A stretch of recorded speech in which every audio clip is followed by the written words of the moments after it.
BJP. സർക്കാരിന്റെ മറവിൽ രാജ്യത്ത് എന്തും ചെയ്യാമെന്ന ധാർഷ്ട്യത്തിലാണ് കേന്ദ്ര അന്വേഷണ ഏജൻസികൾ, പ്രത്യേകിച്ച് എൻഫോഴ്സ്മെന്റ് ഡയറക്ടറേറ്റ് എന്ന ഇ.ഡി.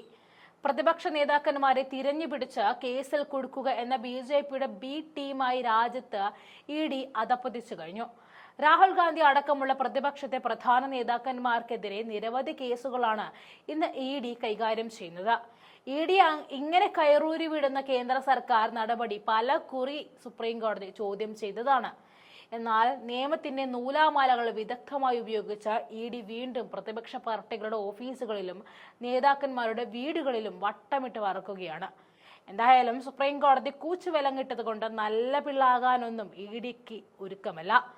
എന്നാൽ അനുസരണക്കേട് കാട്ടിയാൽ അത് പഠിപ്പിക്കുമെന്ന നിലപാടിൽ ഉറച്ചു നിൽക്കുകയാണ് സുപ്രീം കോടതി.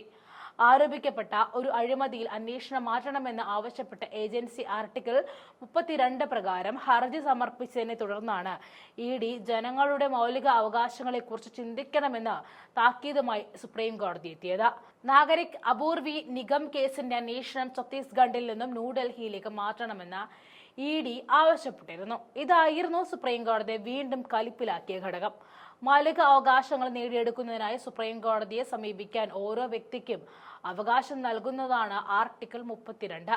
വ്യക്തികൾക്ക് വേണ്ടിയുള്ള ആർട്ടിക്കിൾ 32 പ്രകാരം റിട്ടേൺ ഹർജി ഫയൽ ചെയ്താണ് ഇ.ഡിയോട് ജസ്റ്റിസുമാരായ അഭയ് ഓക്ക, ഉജ്ജൽ ഭുയാൻ എന്നിവർ അടങ്ങിയ ബെഞ്ച് ചൂടായത്.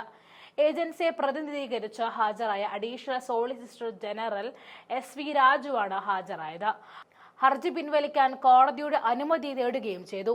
ഇ.ഡിക്കും മൗലിക അവകാശങ്ങളുണ്ട് എന്നാണ് എസ്.വി. രാജു പറഞ്ഞത്. ഇതുകൂടി കേട്ടതോടെയാണ് സുപ്രീം കോടതി ചാടി ഇറങ്ങിയത്. ഇ.ഡിക്ക് മൗലിക അവകാശങ്ങളുണ്ടെങ്കിൽ അത് ജനങ്ങളുടെ മൗലിക അവകാശങ്ങളെ കുറിച്ച് ചിന്തിക്കണമെന്ന് കൂടി കോടതി പറഞ്ഞതോടെ ഈ ഹർജി പിൻവലിച്ച് ഇ.ഡി. തടിതപ്പുകയായിരുന്നു. പ്രതിപക്ഷ നേതാക്കളെ ലക്ഷ്യം വെക്കാൻ സർക്കാർ എൻഫോഴ്സ്മെന്റ് ഡയറക്ടറേറ്റ് പോലുള്ള ഏജൻസികളെ ഉപയോഗിക്കുന്നുണ്ടെന്നും ഇത് മൗലിക അവകാശങ്ങൾ ലംഘിക്കുന്നതാണെന്നും പ്രതിപക്ഷ പാർട്ടികൾ ആരോപിച്ച സാഹചര്യത്തിലാണ് സുപ്രീം കോടതിയുടെ പരാമർശവും വന്നത്. കോൺഗ്രസ് അടക്കമുള്ള പാർട്ടികൾ ഇക്കാര്യം ചൂണ്ടിക്കാട്ടി രംഗത്ത് വന്നിരുന്നു. പ്രതിപക്ഷ പാർട്ടികളുടെ നിലപാടിന് കൈകൊടുക്കുന്ന സമീപനം തന്നെയാണ് സുപ്രീം കോടതിയിൽ നിന്നും ഉണ്ടായത്.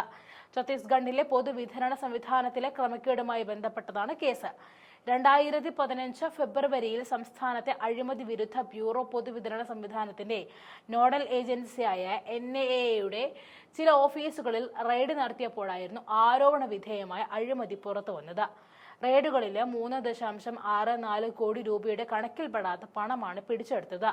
ഇതാണ് കേസിന് ആസ്പദമായ സംഭവം. റെയ്ഡിൽ ശേഖരിച്ച അരി സാമ്പിളുകൾ പരിശോധനയിൽ ഗുണനിലവാരമില്ലാത്തതാണെന്നും ഉപഭോഗത്തിന് അനുയോജ്യമല്ലാത്തതുമാണെന്ന് കണ്ടെത്തിയതും ഇ.ഡി. പറഞ്ഞു. NIA ചെയർപേഴ്സണും IAS ഉദ്യോഗസ്ഥനുമായ അനിൽ ടൂട്ടേജ, NIA മുൻ മാനേജിംഗ് ഡയറക്ടർ അലോക് ശുക്ല എന്നിവരുൾപ്പെടെ 18 പേർക്കെതിരെ അഴിമതി വിരുദ്ധ ബ്യൂറോ കേസെടുത്തു. മുൻ മുഖ്യമന്ത്രി രമൺ സിംഗിന്റെ കീഴിലുള്ള ബി.ജെ.പി. സർക്കാരിന്റെ കാലത്തായിരുന്നു ഈ അഴിമതി നടന്നത് എന്ന ആരോപണം പ്രതിപക്ഷ പാർട്ടികൾ ഉന്നയിക്കുകയും ചെയ്തതോടെയാണ് ഇ.ഡി. ശരിക്കും വെട്ടിലായി മാറിയത്.